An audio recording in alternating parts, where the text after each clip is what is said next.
Capital structure refers to the specific mix of debt and equity a company uses to finance its assets and operations. It represents the long-term funding of the business. Its primary purpose is to provide the necessary funds for a company's day-to-day operations and strategic investments. This financial blueprint supports growth and stability. Understanding capital structure is a crucial aspect of effective financial management. It dictates how a company raises and utilizes its funds. The chosen structure directly impacts a company's profitability. An optimal mix can significantly enhance financial returns. It also profoundly influences the company's risk profile. A heavy reliance on debt, for instance, can elevate financial vulnerability. Ultimately, capital structure decisions impact the overall value of the company. A well-managed structure can maximize shareholder wealth. For investors, capital structure is vital for assessing the risk and return potential of their investments. It provides insight into financial health. Managers rely on this understanding to make informed decisions about financing new projects and managing existing liabilities. It guides strategic financial planning. Therefore, a clear grasp of capital structure is essential for assessing a company's financial health and future prospects. It is a cornerstone of corporate finance. The capital structure of any company is fundamentally composed of two primary elements, debt and equity.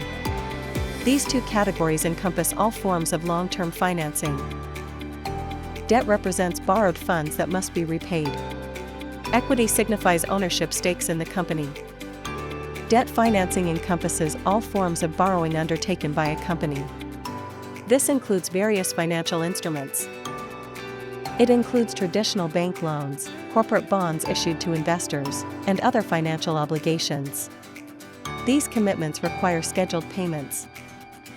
A key characteristic of debt is that it requires repayment with interest over a specified period. This creates a fixed financial obligation for the company. One significant advantage of debt is its potential tax benefits. Interest payments on debt are often tax-deductible, reducing a company's taxable income. Debt also offers the potential to increase returns for shareholders through financial leverage.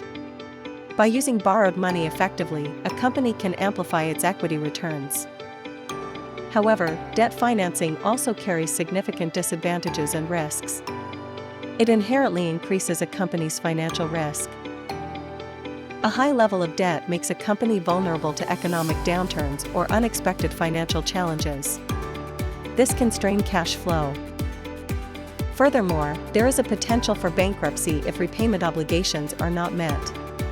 Defaulting on debt can lead to severe legal and financial consequences. Equity financing represents ownership in the company. It signifies a direct stake in the business. This includes common stock, which grants voting rights and a share in profits.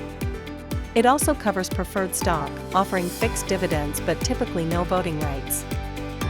Retained earnings, which are profits reinvested back into the company, also form a crucial part of equity. These funds are generated internally. A major advantage of equity financing is the absence of fixed interest payments.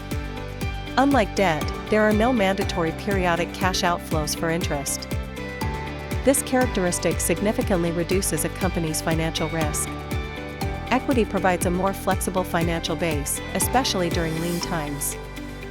However, equity financing also comes with its own disadvantages and costs. Issuing new shares can dilute the ownership stake of existing shareholders. This dilution can potentially lower earnings per share for current investors. It spreads the company's profits across a larger number of shares. Moreover, equity can sometimes be more expensive than debt.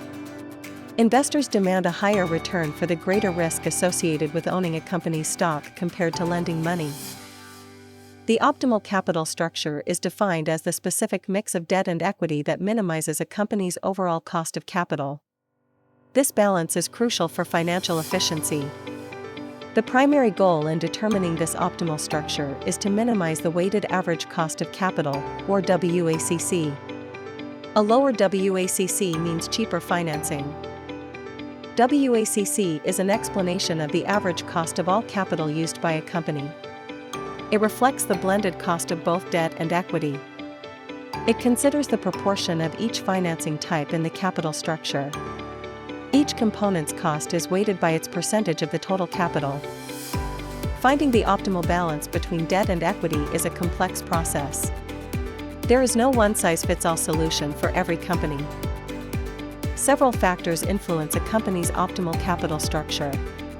These include the industry in which the company operates, as different sectors have varying risk profiles. Company size also plays a role, with larger, more established firms often having easier access to diverse financing options. Growth prospects influence the need for capital. Finally, prevailing market conditions significantly impact the availability and cost of both debt and equity. Economic cycles affect financing decisions. Early theories, like the initial form of Modigliani-Miller, suggested that capital structure is irrelevant to a firm's value. This theory assumed a perfect market with no taxes or bankruptcy costs. In such an idealized scenario, the way a company finances its operations would not affect its overall market value. This was a groundbreaking, albeit theoretical, proposition. However, the modified form of Modigliani-Miller acknowledged the impact of real-world factors. It recognized that capital structure does indeed matter. This revised theory considered the impact of corporate taxes, which favor debt due to interest deductibility. It also accounted for the costs associated with bankruptcy. Furthermore, it acknowledged the impact of agency costs, which arise from conflicts of interest between shareholders and management. These costs can influence financing choices. Consequently, the modified Modigliani-Miller theory concludes that capital structure does matter in the real world. It influences firm value through these practical considerations. The strategic aim for any company is to balance the benefits of debt with its inherent risks. This delicate equilibrium is key to sustainable growth. The benefits include tax advantages from interest deductions and the potential for financial leverage to boost shareholder returns. These can be powerful tools. However, these benefits must be weighed against the risks of financial distress and potential bankruptcy. Excessive debt can lead to instability. Therefore, decision-making regarding capital structure requires companies to consider their specific circumstances. Each firm's situation is unique. Industry dynamics, competitive landscape, and growth opportunities all play a role in shaping the most appropriate capital structure. A tailored approach is essential. The outcomes of a healthy capital structure are profound and far-reaching. It significantly contributes to a company's financial stability. A well-managed capital structure allows for strategic investments and expansion opportunities. It provides the necessary financial flexibility. Ultimately, an optimal capital structure enhances shareholder value by minimizing the cost of capital and managing risk effectively. It is a cornerstone of long-term success.